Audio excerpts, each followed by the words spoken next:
तर आपण बघा एक आपली जी सिरीज चालू आहे न्यू बॅचची, पहिलं आपण पाहिलेलं आहे पॉलिटीची तयारी कशी करायची. पंकज सरांचं लेक्चर झालं तुमचं. नंतर आपण जिओग्राफी पाहिलेलं आहे. आज आपण पेपर 3 मधला सायन्स टेक हा भाग पाहणार आहोत की याचा अभ्यास कसा करायचा. बेसिकली सायन्स टेक बाबतीत विद्यार्थ्यांच्या मनामध्ये खूप भीती असलेली दिसून येते. एक तर खूप भीती असते किंवा बऱ्याच वेळा असं होतं की खूपच कॅज्युअली घेतलं जातं किंवा जनरल सायन्स आणि सायन्स अँड टेक्नॉलॉजी यामधला भेदच कळत नाही विद्यार्थ्यांना. ठीक आहे.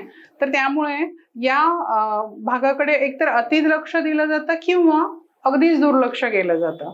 तर या भागाचा अभ्यास कसा करायचा, कशा प्रकारे आपण टेक्नॉलॉजी समजून घ्यायची आहे, विज्ञान आणि तंत्रज्ञान नेमकं काय आहे, कशा प्रकारचं आहे, हे आपण आज समजून घेणार आहोत.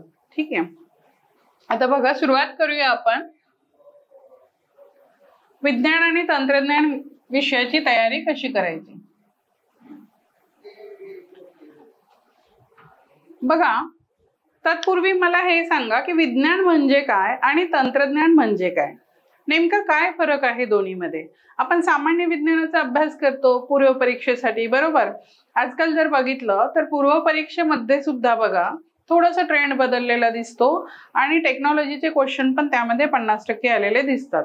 जर समजा ऑन एन ॲव्हरेज तुम्हाला जर 20 प्रश्न येत असतील पूर्व परीक्षेला, तर त्यातले किमान 8 ते 10 प्रश्न हे टेक्नॉलॉजीवर असतात. बरोबर आहे ना. टेक्नॉलॉजीवर असतात आणि ते कसे असतात, करंट रिलेटेड.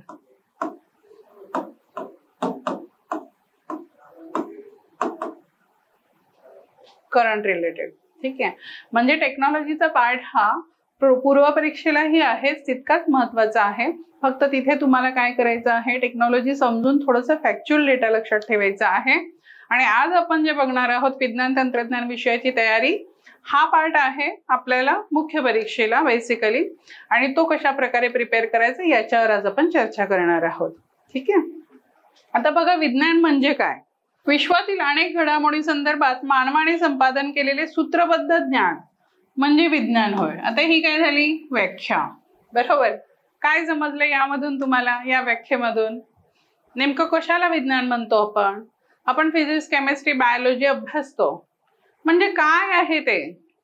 कधी हा प्रश्न पडला आहे का तुम्हाला की नेमकं विज्ञान वाचतो आपण, फिजिक्स, केमिस्ट्री, बायोलॉजी हे आपण वाचतोय म्हणजे नेमकं काय आहे, त्याच्यामध्ये काय सांगितलेलं आहे. आणि मग टेक्नॉलॉजी आपण सहज शब्द वापरतो. टेक्नॉलॉजी किंवा तंत्रज्ञान खूप पुढे गेलेलं आहे.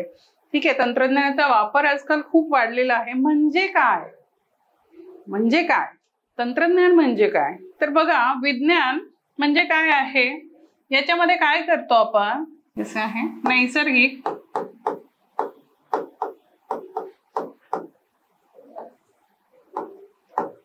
अज्ञात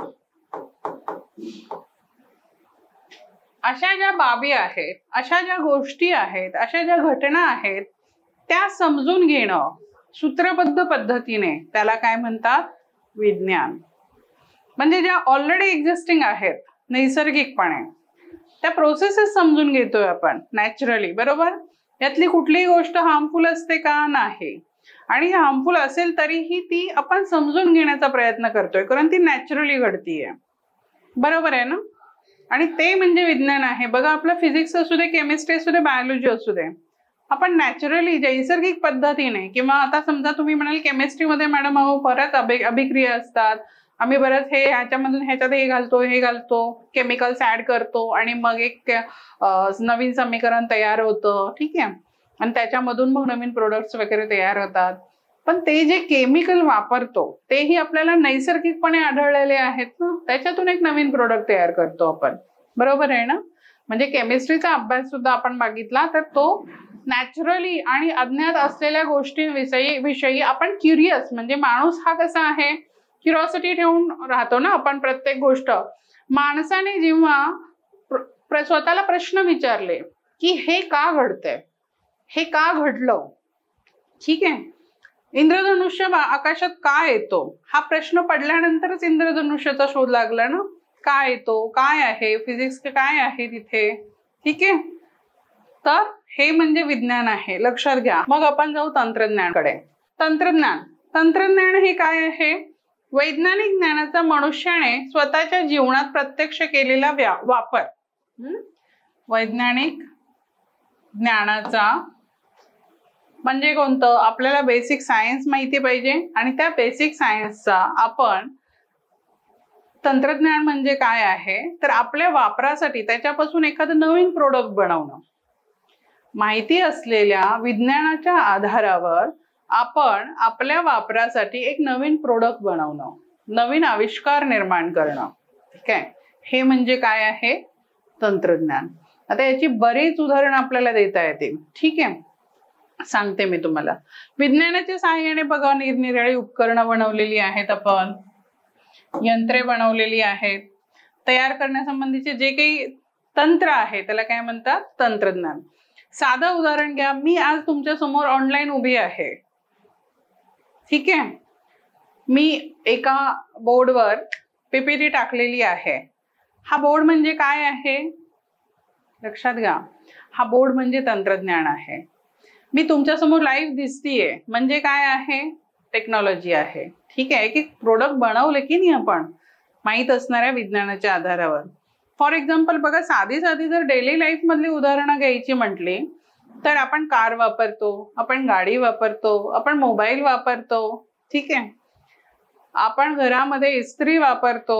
हे सुद्धा टेक्नॉलॉजीच आहे, लक्षात घ्या. इस्त्री म्हणजे कारण जे विज्ञान, जे समीकरण माहिती होतं आपल्याला त्याच्या आधारावर आपण एक उत्पादन निर्मिती केली आपल्या रेग्युलर वापरासाठी, त्याला आपण तंत्रज्ञान म्हणतो. म्हणजे विज्ञानाचा वापर आपल्या दररोजच्या वापरासाठी कशा प्रकारचं म्हणजे आपल्याला कशा प्रकारचे चांगल्या सुखसोयी सुविधा मिळतील या पद्धतीने एक नवीन उत्पादन निर्मिती केली जाते, त्याला आपण तंत्रज्ञान असं म्हणतो. पुढे बघा, आता बेसिक आम्हाला कळलेलं आहे विज्ञान म्हणजे काय आणि तंत्रज्ञान म्हणजे काय. आता विज्ञान आणि तंत्रज्ञान या विषयाचा सिव्हिल सर्व्हिसेस मध्ये का बरं अभ्यास केला पाहिजे बेसिकली? आणि एवढा मोठा सिलेबस आहे आपला मुख्य परीक्षेचा, 1750 मार्क्सची मेन्स आहे मॅडम. त्यामध्ये पेपर 3 मध्ये विज्ञान तंत्रज्ञान हा घटक आहे आणि खरं त्याला इतकं महत्व दिलं पाहिजे का? अभ्यास केला पाहिजे का? आम्ही अनालिसिस केल्यानंतर आम्हाला याचं वेटेज कमी दिसलं, मग आम्ही अभ्यास करावा का? बघा, यासाठी आपण आज पाहणार आहोत की याची तयारी करणं का गरजेचं आहे. ठीक आहे, आणि कशा प्रकारे आपण तयारी केली पाहिजे, आपला अप्रोच कसा असला पाहिजे विज्ञान तंत्रज्ञानाकडे बघण्याचा. तर सगळ्यात पहिल्यांदा बघा, पेपर 1 मध्ये इतिहास आणि भूगोल या दोन्ही मध्ये तुम्हाला विज्ञानाचा समावेश असलेला दिसून येतो. मी समावेश म्हटलंय. ठीक आहे, याचं रिझन हे आहे, विज्ञानाची सुरुवात जर बघितली तर आपण आधुनिक दृष्ट्या औद्योगिक क्रांतीपासून मानतो, तशी तर ती प्राचीन भारतापासून आहे. बरोबर, म्हणजे अगदी प्राचीन काळापासून विज्ञानाची सुरुवात आपण पाहतो.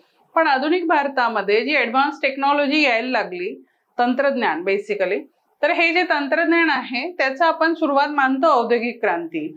आणि ती औद्योगिक क्रांती तुम्हाला इतिहासामध्येही अभ्यासायची आहे.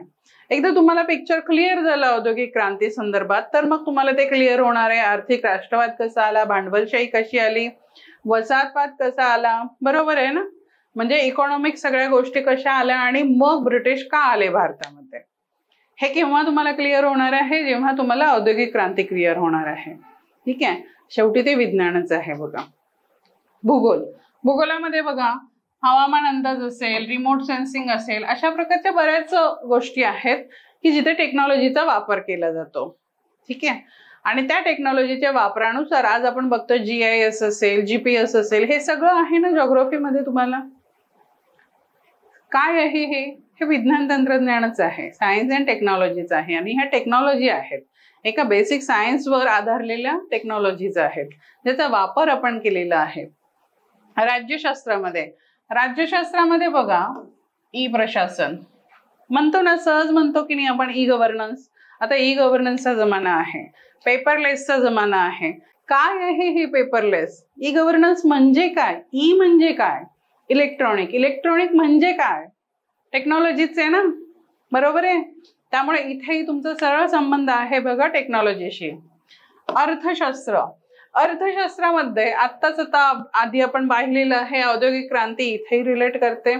दुसरा मुद्दा आहे पायाभूत सुविधा. पायाभूत सुविधामध्ये बघा सगळं आलं, ऊर्जा आलं, रेल्वे, विमानतळ, रस्ते, ठीक आहे, महामार्ग, जे काही असेल सगळ्या कशाशी रिलेटेड आहे तर टेक्नॉलॉजीशी रिलेटेड आहे. म्हणजे तुम्ही जर एकंदरीत हळूहळू बघितलं तर सिलेबसचा कोणताच पार्ट असा नाहीये की जिथे तुम्हाला टेक्नॉलॉजीचा वापर नाहीये. आणि त्यासाठी आपण सायन्स अँड टेक्नॉलॉजी समजून घेणं गरजेचं आहे, ठीक आहे, ज्याचा वापर आपल्याला उदाहरणं देण्यासाठी आणि चांगल्या पद्धतीने आन्सर रायटिंग करण्यासाठी करता येऊ शकतो. म्हणून सायन्स अँड टेक्नॉलॉजी. आणि बघा फ्युचरच आहे टेक्नॉलॉजी. आपण सहज म्हटलं की नाही सुरुवातीलाच, तंत्रज्ञान आज खूप पुढे गेलेलं आहे, खूप प्रगत झालेलं आहे आणि त्याचा प्रत्येक विषयामध्ये वापर करता आला पाहिजे. बरोबर आहे की नाही? तर मग त्याचा वापर आपल्याला इथं करता आला पाहिजे. निर्णय क्षमता, तुम्ही जितके अपडेटेड राहाल, स्वतःला जितके अपडेटेड ठेवाल तितकी तुमची निर्णय क्षमता खूप चांगली राहते. जितकं तुम्ही स्वतःला अवेअर ठेवाल, जितक्या गोष्टी समजून घ्याल, ठीक आहे, तितकं तुम्हाला निर्णय क्षमता निर्माण करण्यामध्ये, स्वतःची डिसिजन कपॅसिटी वाढवण्यामध्ये हेल्प होते आणि त्याचा वापर तुम्हाला नीतिशास्त्रामध्ये करता येतो. ठीक आहे, नीतिशास्त्रामध्ये जिथे तुम्हाला खूप डिफिकल्ट क्वेश्चन्स असतात, तुम्हाला दुविधा असणारे प्रश्न विचारले जातात आणि तुम्हाला एक प्रॉपर डिसिजन घ्यायचा असतो. आणि तो प्रॉपर डिसिजन घेत असताना जर आपल्याला काही टेक्नॉलॉजिकल एस्पेक्ट क्लिअरली माहिती असतील तर आपल्याला तो डिसिजन घेणं जास्त सोपं जातं. ठीक आहे, अशा प्रकारे आपण जर बघितलं तर पेपर 1 मध्ये आहे, 2 मध्ये आहे, 3 मध्ये ऑलरेडी विज्ञान पण आहे सेपरेट, राईट. विज्ञान आहे प्लस काय आहे, पर्यावरण आहे, ठीक आहे, प्लस काय आहे, इंटरनल सिक्युरिटी. त्यातला कुठलाच भाग असा नाहीये की ज्याचा संबंध विज्ञान तंत्रज्ञानाशी येणार नाही, कुठलाच पार्ट नाही, लक्षात घ्या. त्यामुळे विज्ञान तंत्रज्ञान या विषयाला तुम्ही हलक्यात घेऊ नका अजिबात, व्यवस्थित याची प्रिपरेशन करायची आहे. आता याचा अभ्यासक्रम काय आहे, आपल्याला स्पेसिफिक एक पार्ट पण दिलेला आहे ना. बाकीच्या विषयांमध्ये तर आहेच आहे विज्ञान तंत्रज्ञान, पण आपल्याला स्पेसिफिक एक पार्ट पण दिलेला आहे की तिथे एक स्पेसिफिक सिलेबस पण आहे आपल्याला, की ज्यामध्ये आपल्याला विज्ञान तंत्रज्ञानाशी रिलेटेड डायरेक्ट प्रश्न येतात. आता पहिला मुद्दा आहे यातला विज्ञान व तंत्रज्ञान विकास आणि त्याचा दैनंदिन जीवनातील वापर आणि परिणाम. बघा, दैनंदिन जीवनातील वापर आणि परिणाम, जे आपण सुरुवातीला टर्म्स बघत होतो, विज्ञान व तंत्रज्ञान, बरोबर आहे. ते विज्ञान समजून तंत्रज्ञान कसं निर्माण झालं आणि डेली वापरामधल्या कोणकोणत्या गोष्टी अशा आहेत की ज्याचा आपल्याला अभ्यास करणं गरजेचं आहे आणि ज्याचा आपल्याला परिणाम माहीत असणं गरजेचं आहे. साधं उदाहरण देते मी तुम्हाला. मोबाईल वापरतो आपण, तर मोबाईल वापराचे आपल्याला फायदे आणि तोटे दोन्ही माहिती पाहिजेत. त्याचा आपण क्षणावर विचार पण करत नाही. दुसरी गोष्ट, मोबाईलशी रिलेटेड जे टर्म्स असतात सायंटिफिकली, कसल्या, वायफाय आहे, इंटरनेट आहे ना, अजून काय काय येतं याच्यामध्ये बघा. आपण म्हणतो रिचार्ज संपला, तो रिचार्ज म्हणजे काय करतो आपण, ठीक आहे. वेब होस्टिंग असतं आपल्या, बऱ्याच आपण पोर्टल वापरतो, वेबसाईट्स वापरतो, ठीक आहे. तर या कन्सेप्ट काय आहेत, ॲप्लिकेशन्स म्हणतो आपण, गुगल प्ले स्टोअर ॲप्लिकेशन्स वापरतो आपण, काय आहे हे ॲप्लिकेशन, हे छोट्या छोट्या गोष्टी असतात. आपण आजकाल काय वापरतो, 5G वापरतो, राईट. 5G म्हणजे काय आहे, तर या टर्म्स तुम्हाला माहिती पाहिजे. इतकं अपडेटेड राहणं आपण गरजेचं आहे. बघा, क्युरिओसिटी, सायन्स टेकच्या बाबतीमध्ये तुम्ही ऑलवेज क्युरियस असणं गरजेचं आहे. दुसरा पार्ट आहे विज्ञान तंत्रज्ञानामध्ये भारतीयांचे यश. तिसरा आहे तंत्रज्ञानाचे स्वदेशीकरण. आणि सगळ्यात महत्वाचं आहे की हे जे क्षेत्र दिलेत पुढे काही, याच्याबद्दलची जागरूकता. कोणकोणते आहेत, माहिती तंत्रज्ञान, अवकाश, संगणक, नॅनो तंत्रज्ञान, रोबोटिक्स, जैव तंत्रज्ञान, बौद्धिक संपदा, हक्क. आता बघूया आपण, बघा एक एक मुद्दा बघूया. पहिला आपण जसं पाहिलं होतं, विज्ञान व तंत्रज्ञान विकास आणि त्याचा दैनंदिन जीवनातील वापर. आपल्याला कधी हा प्रश्न पडला का, गुगल मीट म्हणजे नेमकं काय आहे, कोणतं तंत्रज्ञान वापरलेलं आहे इथे? बघा आता इथे कसं आहे, इथं स्पेसिफिक तुम्हाला त्याच्याशी रिलेटेड तंत्रज्ञान माहिती असलं पाहिजे. ठीक आहे, म्हणजे त्यामध्ये कोणती टेक्नॉलॉजी वापरली गेली आहे. Yes, e books, excellent. Online learning, very good, very good, खूप छान. म्हणजे तुम्हाला कन्सेप्ट समजतीये. ठीक आहे. आणि मग या ज्या गोष्टी आहेत, what is online learning, e books म्हणजे काय असतात, मग ते कसे क्रिएट करू शकतो, मग नेमकी कोणती टेक्नॉलॉजी, कसे क्रिएट करू शकतो, खूप सिम्पल आहे लिहिणं. ठीक आहे. ऑनलाईन लर्निंग बद्दल लिहा, तुम्ही खूप सिम्पली लिहू शकता. पण तुम्हाला इथे काय लिहायचं आहे, जेव्हा सायन्स टेक मध्ये क्वेश्चन तो येतोय तर त्याच्या पाठीमागची टेक्नॉलॉजी लिहायची आहे, लक्षात घ्या.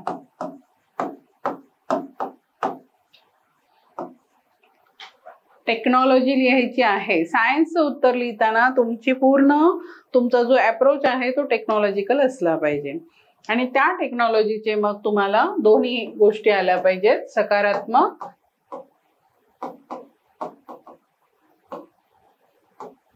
आणि दुसरा आहे नकारात्मक.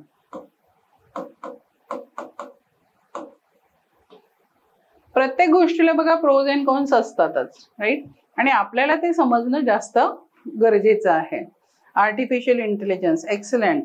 Radar, very good, very good, खूप छान. ठीक आहे. तर आता या ज्या गोष्टी आहेत, तुम्ही ज्या टर्म्स वापरलेत ना, ते पुढे मी अजून बरेच काही बोलणार आहे, त्याच्यावर बरेच क्वेश्चन्स येणार आहेत आपल्याला. तर मग हे जे आपण वापरतोय, बघा इथे पण मी फोटो जे टाकलेला आहे यामध्ये तुम्ही बघितलं तर कॅल्क्युलेटर आहे, मेडिसिन्स आहेत, राईट. इथे काय आहे, मोबाईल आहे. ठीक आहे. तर या काही छोट्या छोट्या गोष्टी ज्या आहेत, या गोष्टींचा आपल्या लाईफवर होणारा. इथं बघा, इथं आपण काय ठेवलेलं आहे, आपलं कार्ड, राईट, बँकेचं कार्ड. तर हे जे बँकिंग कार्ड आहे, व्हिसा कार्ड वगैरे असतं की नाही आपलं, तर याच्यामध्ये नेमकी कोणती टेक्नॉलॉजी वापरतात. ठीक आहे. मग याचे फायदे काय आहेत, तोटे काय आहेत, हे जेव्हा तुम्हाला कळेल तेव्हा तुम्हाला सायबर सिक्युरिटी, सायबर फ्रॉड काय असतात, कशा प्रकारे घडून येतात, या गोष्टी कळणार आहेत बघा. आणि याच गोष्टींचा अभ्यास आपल्याला इथे करायचा आहे. आता पुढचा मुद्दा होता तुमचा सिलेबसचा, विज्ञान आणि तंत्रज्ञानामध्ये भारतीयांची यश.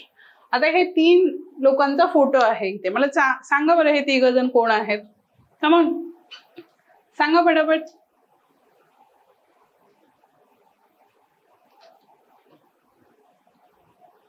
सांगा पटापट, कोण आहेत?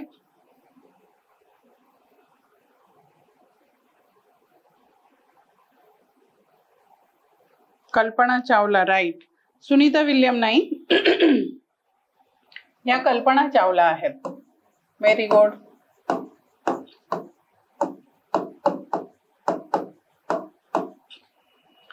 Next, okay, APJ Abdul Kalam and very good Ganesh, Vikram Sarabhai.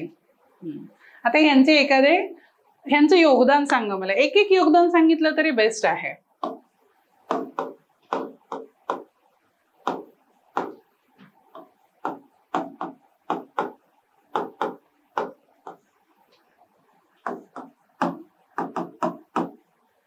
सांगा. विक्रम साराभाई, हा, अब्दुल कलामचा. स्पेस सायन्स कोणाचं आहे? स्पेस सायन्स मध्ये yes, APJ sir, missile man, बरोबर. का म्हणतो आपण मिसाईल मॅन यांना?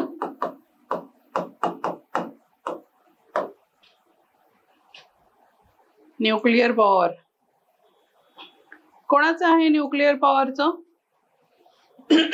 सॉरी, पूर्थी.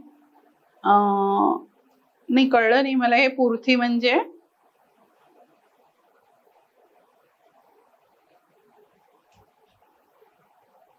पृथ्वी, ओके.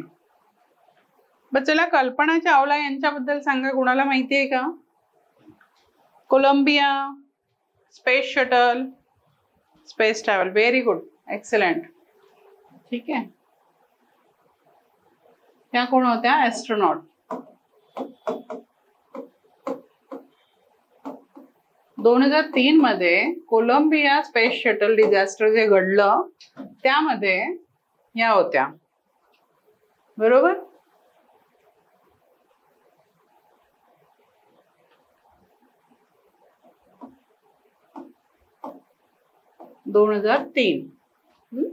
विक्रम साराभाई यांना काय म्हणतो आपण? विक्रम साराभाई यांना काय म्हणतो? कसले जनक माहितीये का कोणाला? बघा, हा जो मुद्दा आहे किती फटाफट बोलतोय आपण. Founder of ISRO. Okay, very good. विज्ञान व तंत्रज्ञानामध्ये भारतीयांचे यश, यामध्ये आपल्याला अशाच भारतीय जे वैज्ञानिक आहेत त्यांचा अभ्यास करायचा आहे. ठीक आहे, त्यांचे योगदान माहिती पाहिजे आपल्याला. त्यांनी कोणकोणते रिसर्च लावले, त्यांच्यामुळे काय काय डेव्हलपमेंट झालेले आहेत आणि आज आपण कुठे स्टँड आहोत जागतिक स्थितीवर. ठीक आहे, तर या गोष्टी तुम्हाला हिस्टॉरिकल पर्स्पेक्टिव्हने माहिती असणं गरजेचं आहे. त्याशिवाय आपल्याला अजून बरेच सायंटिस्ट असे आहेत भारतीय ज्यांना नोबेल पुरस्कार मिळालेले आहेत सायन्स संदर्भात स्पेसिफिक. ठीक आहे, आणि प्राचीन काळामध्ये आपण बघा, इवन जगदीशचंद्र बोस असतील, CNR राव असतील, डॉक्टर होमी बाबा असतील, असे इतके नावं आहेत. ठीक आहे, की ज्यांचं योगदान वाखाणण्याजोगं आहे. तर हे तुम्हाला माहीत असणं गरजेचं आहे आणि तोच हा सिलेबसचा मुद्दा आहे. भारतीयांचं यश म्हणजे लक्षात घ्या. इथे काय आहे? इथे हिस्टॉरिकल पर्स्पेक्टिव्ह आहे. बघा, हा एक मुद्दा आहे आणि याच्या पुढे एक मुद्दा आहे. ठीक आहे, म्हणून मी हा स्पेसिफाय करते. इथे भारतीयांचं यश आपल्याला अभ्यासायचं आहे. आणि इथे बघा, दुसरा मुद्दा आहे तंत्रज्ञानाचे स्वदेशीकरण. तंत्रज्ञानाचे स्वदेशीकरण काय आहे बरं? तंत्रज्ञानाचे स्वदेशीकरण म्हणजे भारताने स्वविकसित केलेली टेक्नॉलॉजी, ही तुम्हाला माहिती पाहिजे. कोणकोणती आपली टेक्नॉलॉजी स्वविकसित आहे? एखादं एक्झाम्पल मला सांगता येईल का? कोणी सांगेल की हे पूर्णतः भारतीय आहे हे तंत्रज्ञान? सांगाल का कोणी? कोणाला विजय भटकर माहिती आहे? विजय भटकर, बघा उदाहरण सांगितलं मी, फक्त क्लिव दिलेला आहे मी. विजय भटकर माहिती आहेत का? Vijay Bhatkar, yes. Super computers, एखादं नाव सांगता येईल सुपर कम्प्युटरचं जे भारताने स्वविकसित केलेलं आहे? परम, एक्सलेंट. लगेच गुगल नाही करायचं बरं का, बसल्या बसल्या गुगल करून लगेच मॅडमना सांगायचं. परम, बघा, परमची एक सिरीज आहे ऍक्च्युली पूर्ण सुपर कम्प्युटर्सची आणि याच्या प्रत्येक ऍडव्हान्स एक न्यू स्टेज ऍड करून पुन्हा त्याचं नवीन व्हर्जन येते. राईट, तर अशा प्रकारे हे काय आहे? तंत्रज्ञानाचं स्वदेशीकरण. मुद्दा लक्षात येतोय? सिलेबसचा बघा पॉइंट समजून घेतोय आपण. पहिला होता भारतीयांचं यश, जे भारतीयांनी विज्ञान तंत्रज्ञानामध्ये जे जे योगदान दिलं ते. पुढचा मुद्दा काय आहे? स्वदेशीकरण. तंत्रज्ञानाचे स्वदेशीकरण म्हणजे कोणकोणते प्रोडक्ट असे आहेत. आता इथे तंत्रज्ञान आलंय, लक्षात घ्या. तर इथे कसं आहे, तुम्हाला त्या विज्ञानामधून नवीन प्रोडक्ट कोणते तयार झाले जे आज आपण वापरतोय. ठीक आहे, ज्याचा फायदा आपल्याला होतोय आणि त्या टेक्नॉलॉजीचा वापर करून आपण बऱ्याच गोष्टी निर्माण करतोय अजून चांगल्या प्रकारे. ठीक आहे, मग ते कृषीमध्ये असेल, मेडिसिन मध्ये असेल किंवा बिझनेसमध्ये असेल, एज्युकेशनमध्ये असेल, कोणत्याही क्षेत्रामध्ये ते असू शकतं. ठीक आहे, तर असा हे जी टेक्नॉलॉजी आहे जी पूर्णतः भारतीय शास्त्रज्ञांनी विकसित केली असेल त्याचा अभ्यास आपल्याला इथे करायचा आहे. तंत्रज्ञानाचे स्वदेशीकरण मुद्दा क्लिअर आहे हा.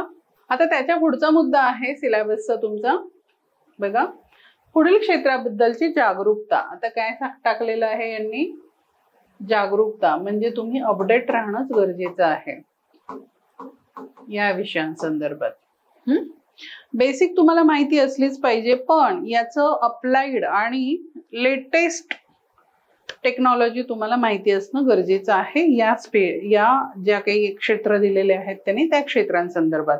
मग ते असे कोणकोणते आहेत? माहिती तंत्रज्ञान, अवकाश, संगणक, नॅनो टेक्नॉलॉजी, बरोबर, रोबोटिक्स, जैव तंत्रज्ञान हा सगळ्यात इम्पॉर्टंट आहे बघा, आणि बौद्धिक संपदा हक्क हा सगळ्यात इम्पॉर्टंट यासाठी म्हटलं मी, जसं विज्ञान तंत्रज्ञान कुठल्याच विषयांपासून वेगळं होऊ शकत नाही तसं जैव तंत्रज्ञानाचं आहे. ठीक आहे. बायोटेक्नॉलॉजी, जैव तंत्रज्ञानाच्या ज्या काही डेव्हलपमेंट आहेत, जे काही रिसर्च आहेत, जे काही नवीन नवीन शोध लागत आहेत त्यामधून ते प्रत्येक क्षेत्राशी रिलेट करतात बायोटेक्नॉलॉजी. त्यामुळे याचाही अभ्यास खूप जास्त महत्वाचा आहे.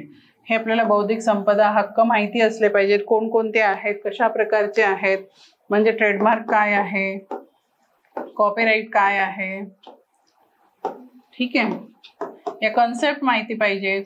आणि पेटंट, बेसिकली तुम्हाला सायन्समध्ये हे सगळ्यात महत्वाचं आहे पेटंट, कारण पेटंट संदर्भात जे काही नवीन रिसर्च वगैरे होतात, नवीन शोध लागतात, त्या संदर्भात एक पेटंट हा इंटेलेक्च्युअल IPR आहे, बौद्धिक संपदा हक्क, तो मिळवण्यासाठी बरेच फाईट होतात, म्हणजे लिगल फाईट्स असतात. कोणी मारामारी करत नाही जाऊन तिथे, हे माझे आणि हे माझे. याचं बेस्ट एक्झाम्पल आपण बघू शकतो हळदीचं. ठीक आहे. तर असे काही तुम्हाला कन्सेप्ट माहीत असणं गरजेचं आहे, उदाहरणं माहिती असणं गरजेचं आहे. त्यामुळे बेसिक तुम्हाला आधी सगळ्या कन्सेप्ट क्लिअर असल्या पाहिजेत या विषयाच्या, तेव्हा तुम्हाला त्याचं अप्लाइड व्हर्जन कळणार आहे, आणि तेव्हा तुम्हाला कळणार आहे की यामध्ये कोणती उदाहरणं द्यायची आहेत. आता याचा अभ्यास कसा करावा? ठीक आहे, अभ्यास कसा करावा? जसं मी म्हटलं ना की तुम्हाला मूलभूत संकल्पना आधी माहीत असल्या पाहिजेत, आणि या मूलभूत संकल्पनांसाठी सगळ्यात पहिल्यांदा तुम्ही वाचायचं आहे सामान्य विज्ञान. ठीक आहे, आणि मग जायचं आहे आपण तंत्रज्ञानाकडे, आणि मग हे झाल्यानंतर काय येईल तुमचं? चालू घडामोडी.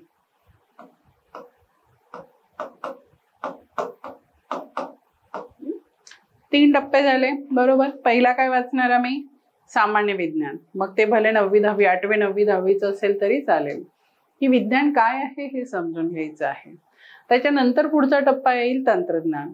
मग तंत्रज्ञानाच्या बेसिक कॉन्सेप्ट समजून घ्यायच्या आहेत. बेसिकली पहिल्या मुद्द्यापासून जे जे सिलेबसचे मुद्दे आपण डिस्कस करत आलो आहोत त्या संदर्भात आपल्याला माहिती असली पाहिजे.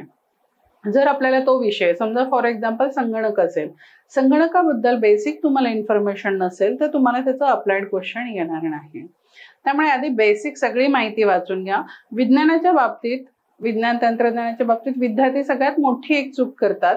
डायरेक्ट करंट ओरिएंटेड आणि डायनॅमिक सब्जेक्ट आहे हा, असेच प्रश्न येतात म्हणून डायरेक्ट एखादा टॉपिक उचलतात. कोविड-19 वर प्रश्न आला, मी कोविड-19 अख्खा वाचला आणि ठीक आहे त्याच्यावरच मी तेवढंच तयार करणार आहे. ठीक आहे, जरुरी नाही की क्वेश्चन तसाच येईल. ठीक आहे, तुम्हाला बेसिक कॉन्सेप्ट क्लिअर असतील तर क्वेश्चन कसाही आला तरी तो आपल्याला उचलता येतो, मग व्यवस्थित लिहिता येतो. ठीक आहे, आणि त्या टर्म्स वगैरे वापरता येतात प्रॉपर. त्यामुळे तुम्ही बेसिक आधी क्लिअर करून घ्या आणि मगच अप्लाइड व्हर्जन कडे जायचं आहे. ठीक आहे, गॉट इट. पुढचा मुद्दा बघा, इथंच लिहिलेला आहे मी की याच्याशी निगडीत चर्चित घडामोडी यांचं विश्लेषण. ठीक आहे, म्हणजे पहिला मूलभूत संकल्पना समजून घ्यायच्या आहेत. ठीक आहे, आणि ते या पद्धतीने समजून घ्यायचे आहेत आणि मग जायचं आहे चालू घडामोडींच्या विश्लेषणाकडे.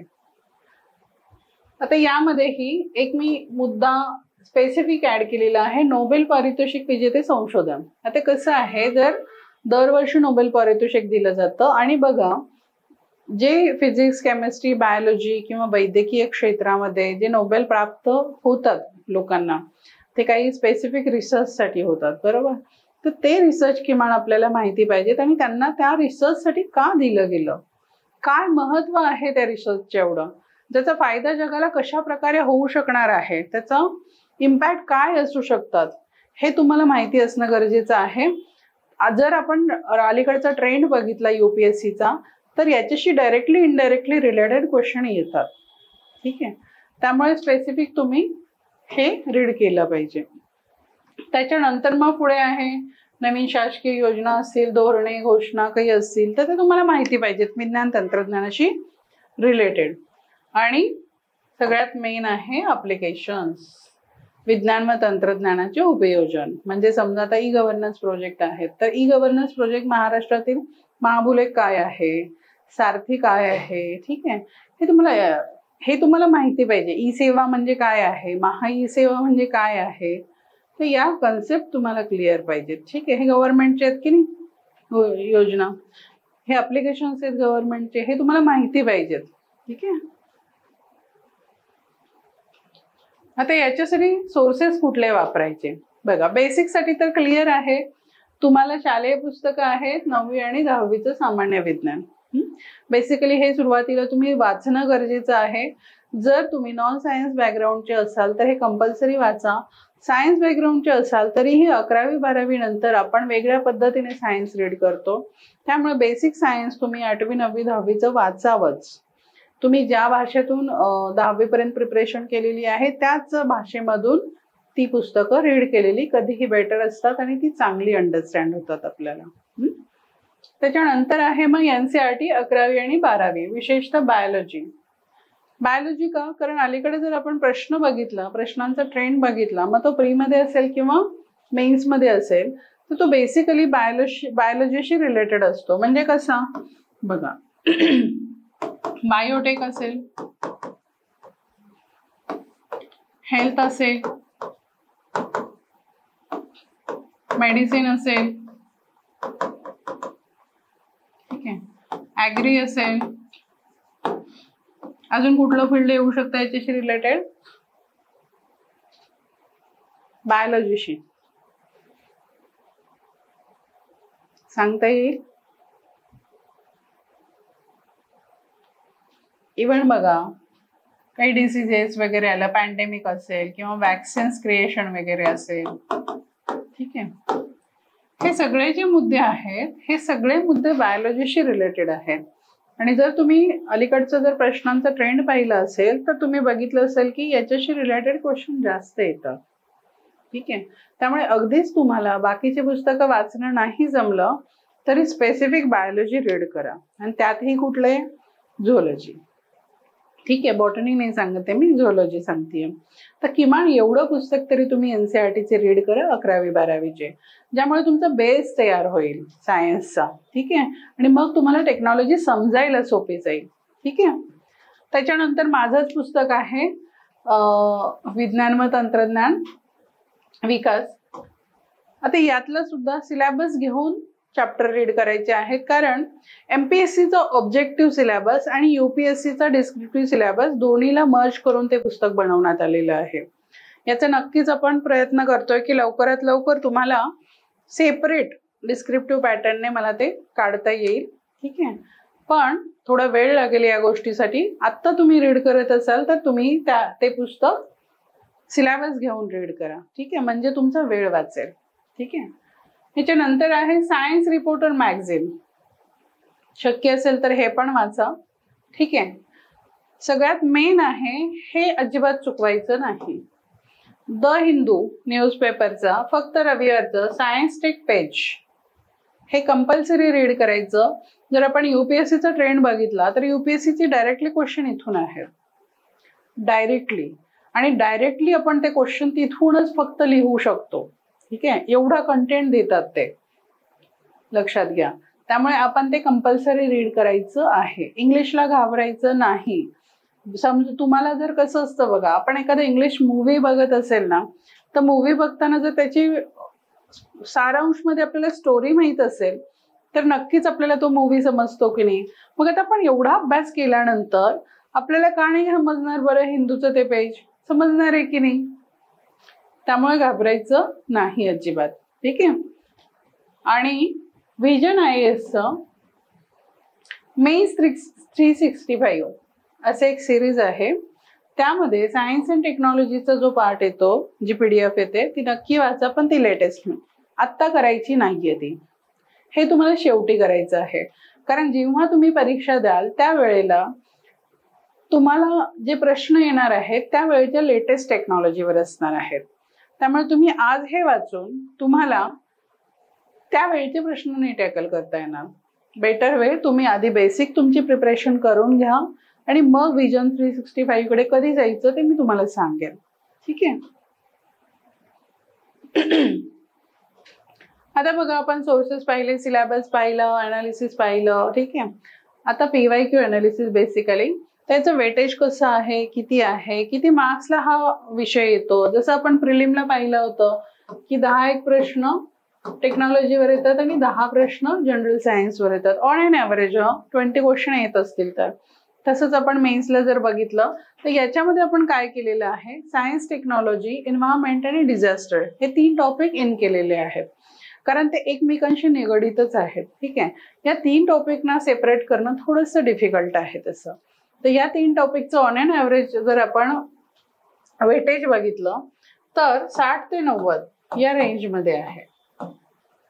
तिन्हीचं मिळून 60 ते 90 म्हणजे तो 50 ते 60 मार्क्सला पण येऊ शकतात तिन्ही मिळून, किंवा 90 मार्क्स पर्यंत पण जाऊ शकतात. ठीक आहे. तर या पद्धतीने याचं वेटेज आहे. त्यामुळे पेपर 3 मध्ये बघा, जर आपल्याला याची ग्रीप पकडता आली, याची नस कळली, ठीक आहे, कशा प्रकारे याचा स्टडी केला पाहिजे आणि थोडीशी जाता जाता अवेअरनेस ठेवून अंडरस्टँडिंग ठेवली तर तसा तो खूप इझी विषय आहे आणि तुम्हाला इझिली मार्क्स मिळवून देणारा आहे पेपर 3 मध्ये. त्यामुळे याच्या प्रिपरेशनकडे विशेष लक्ष द्यायचं आहे सुरुवातीला. आता काही प्रश्न बघूया आपण कशा प्रकारचा ट्रेंड आहे. बघा 2020 मध्ये जर आपण पाहिलं तर how is science interwoven deeply with our lives, what are the striking changes in agriculture triggered off science based technology. आता कशाशी रिलेटेड क्वेश्चन आहे, जसं मी मगाशी म्हणाले की ॲग्रीवाले क्वेश्चन्स येतात, राईट. तर हा कशाशी रिलेटेड आहे, पुन्हा बायोटेक्नॉलॉजी. बघा बायोटेक्नॉलॉजीशी रिलेटेड हा क्वेश्चन आहे. पुढचा क्वेश्चन बघा, what are the research and developmental achievements in applied biotechnology. हा ते डायरेक्टली चाललेला आहे बायोटेक्नॉलॉजीशी रिलेटेड. पुढचा बघा, हा 21चा क्वेश्चन आहे. आता 2022 मध्ये बघा क्वेश्चन काय आहे, what is the basic principle behind vaccine development. ठीक आहे. आणि वॅक्सिन डेव्हलपमेंट हा पार्ट कशाचा आहे, हा पार्ट आहे बायोटेक्नॉलॉजीचाच. ठीक आहे. मुद्दे लक्षात घ्या. मी स्पेसिफिक असे प्रश्न का घेतलेले आहेत, म्हणजे जर तुम्ही बायोटेक्नॉलॉजी हा पार्ट केला तर तुम्हाला 100% 10 to 15 मार्क्स तर मिळणारच आहेत. ठीक आहे. जर समजा 35-40 मार्क्सचं जर वेटेज पकडलं आपण ऑन अँड ॲव्हरेज विज्ञान व तंत्रज्ञान या घटकाचं, तर त्याच्यामध्ये एक क्वेश्चन तर कंपल्सरी मिळणार आहे आपल्याला बायोटेकवर. ठीक आहे. कोविड-19 वॅक्सिनचा क्वेश्चन आहे हा, आणि हे वॅक्सिन कसे वर्क करतात वगैरे, आणि मग कोविड-19 वर पुढे त्यांनी क्वेश्चन विचारलेला आहे. पुढचा बघा, आता हा आर्टिफिशियल इंटेलिजन्सचा क्वेश्चन आहे. Introduce the concept of artificial intelligence. आता तुम्ही म्हणाल आर्टिफिशियल इंटेलिजन्सला मॅडम कसं काय तुम्ही रिलेट केलं बायोटेक्नॉलॉजीशी. वेट बघा, आता पुढे क्वेश्चन वाचतीये, how does AI help clinical diagnosis. म्हणजे इथे कसं आहे, 2 टेक्नॉलॉजीज त्यांनी एकत्र केल्या, AI प्लस बायोटेक्नॉलॉजी. म्हणजे बायोटेक्नॉलॉजी मध्ये AIचा वापर लक्षात घ्या. तर त्यांनी रिलेट केलं. ठीक आहे. Do you perceive any threat to privacy of the individual in the use of AI in health care. तर कशाशी रिलेटेड आहेत मोस्टली क्वेश्चन बघितलं आपण, तर बायोलॉजी, झुओलॉजी. ठीक आहे. आणि स्पेसिफिकली बायोटेक्नॉलॉजी. तर तुम्ही याचा अभ्यास व्यवस्थित करा, चांगल्या प्रकारे करा, अँड होपफुली मी असं समजेन की आपण आज जे काही डिस्कस करतोय तुम्हाला गोष्टी क्लिअर होत आहेत. The officer your personal mentor चॅनलच्या नवनवीन अपडेट्ससाठी चॅनलला लाईक, सबस्क्राईब आणि शेअर करा. थँक्यू.